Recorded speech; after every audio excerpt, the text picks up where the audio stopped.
vídeo de hoje é um publi editorial.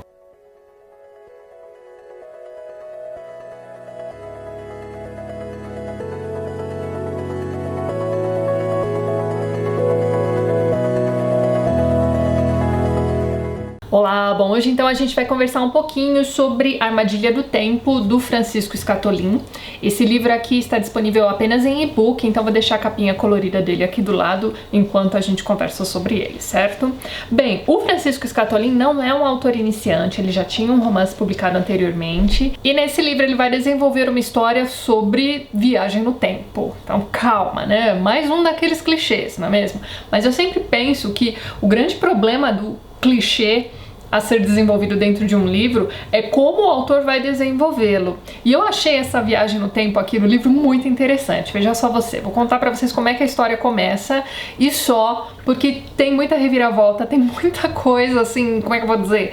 Que se eu contar pra vocês, se eu começar a contar pra vocês, vai tirar um pouco da graça da leitura. Mas veja bem, só a premissa do livro já é super interessante. Você tem esse cara, então, um jovem, que conseguiu um emprego novo com um salário muito melhor do que ele tinha anteriormente e, portanto, ele resolve que é um bom momento para ele procurar um apartamento melhor. Então ele vai procurar uma imobiliária, vai visitar alguns apartamentos e aí, dentro de um determinado prédio em que ele está visitando um apartamento para alugar, o agente imobiliário vai dizer para ele: então, tem um outro apartamento aqui que eu nem devia mostrar para você, porque afinal de contas o dono só quer vender o apartamento, ele não quer alugar, mas já que a gente já tá aqui, eu vou mostrar. E aí ele vai, o apartamento é super bacana, ele se apaixona pelo apartamento, meio que isso que vai acontecer, enfim. E aí ele acaba perguntando o preço e ele fica sabendo que o preço na verdade é muito baixo, tá muito abaixo do preço do mercado, é uma oportunidade daquelas assim, mas aí o agente vai dizer pra ele: olha, o dono só aceita esse valor à vista, então é meio que pegar ou largar. Então assim, não é que ele já tem aquele valor todo para comprar o apartamento, mas ele tem um dinheiro guardado, ele faz um empréstimo no banco, ele acaba ganhando uma quantia dos pais também para ajudá-lo nessa empreitada, e é isso, ele acaba comprando esse apartamento. Pra gente que já é macaco velho de leitura, a gente começa a ler essa premissa, o que a gente vai imaginar? Quer dizer, não sei você, mas eu já imaginei, pronto, é um apartamento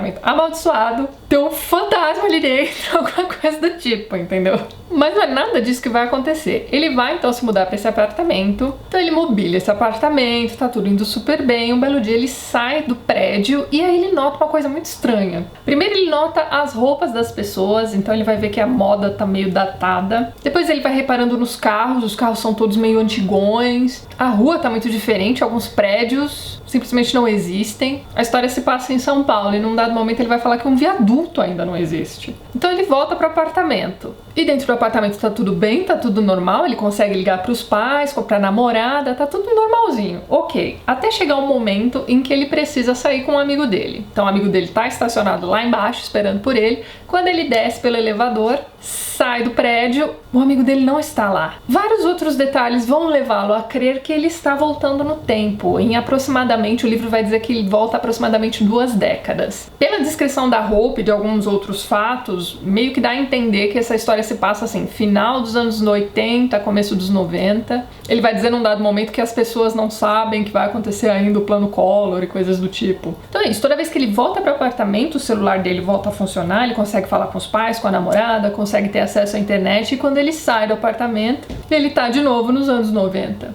E aí começa a parte mais interessante do livro, que é o personagem, então, que é o narrador da história, tentando viver nos anos 90, porque afinal de contas ele precisa se alimentar, já não tem mais comida dentro daquele apartamento, ele precisa de dinheiro, ele até tem dinheiro na conta, só que está em reais, ou seja, o plano real só vai acontecer dali a anos. Então ele precisa criar uma identidade nova, ele precisa arrumar um emprego ou conseguir dinheiro de alguma forma. E a forma que ele vai arranjar de conseguir esse dinheiro sem precisar criar problemas, né? Porque afinal de contas, como é que ele vai se candidatar a uma vaga de emprego? Ele chega a cogitar levar os equipamentos, né, os gadgets dele, por exemplo, o celular, o computador para alguma empresa de informática e tentar ficar milionário com isso, mas ele desiste dessa ideia. E o que ele vai fazer é o seguinte: ele vai ao Jockey Club apostar em cavalos, num dia em que ele sabe qual será o cavalo ganhador. Então ele consegue essa bolada e a partir daí 1000 coisas vão acontecer, minha gente. Além da forma como ele vai se virando ali nos anos 90, a forma como ele tenta criar essa ponte e manter a sanidade, porque dentro do apartamento dele ele ainda tá nos anos 2010 ali, entendeu? Então a forma como o autor criou essa história e conectou esses dois mundos, né, do presente dentro do apartamento e do passado fora desse apartamento, é muito interessante. Então tá aí a dica para vocês de mais um livrinho surpreendente, assim. Você começa a leitura não dando nada pela história e de repente você vai se envolvendo naquela trama, e é um livro que vai funcionar também como um gatilho para reflexões desse tipo. E se isso acontecesse com você? E se um belo dia você acordasse nos anos 80, 90? O aniversário dele tá chegando, os pais estão preparando uma festa surpresa e ele não vai poder comparecer porque quando ele sai do apartamento, afinal de contas, ele tá lá 20 anos antes. Então o autor conseguiu criar várias situações bem interessantes. A única parte da história que eu achei que deixou um pouquinho a desejar foi quando ele tenta criar ali uma trama envolvendo bolsa de valores, etc. Ali eu confesso que eu me perdi um pouco. Mas fora isso, a trama do livro é excelente, gente. Fica a dica aí pra vocês. O Francisco, né, o autor do livro, disponibilizou o livro dele com preço promocional na Amazon por 90 dias. E além disso, o livro também está disponível para o Kindle Unlimited. Então se você assina o Kindle Unlimited, você pode ler esse livro de graça. Sério, gente, livro interessantíssimo. É um livro curto, né? Se ele fosse um livro físico, ele teria cerca de 160 páginas. E vale muito a leitura. E aquilo que eu falei pra vocês, é um clichê falar sobre, né, volta ao passado, etc. É, mas o segredo tá na execução mesmo, no desenvolvimento da ideia. E essa história ficou bem interessante mesmo. Então é isso, se você gostou do vídeo, não esqueça de dar aquele joinha, ajudar a compartilhar. Um beijo grande pra todo mundo, até mais!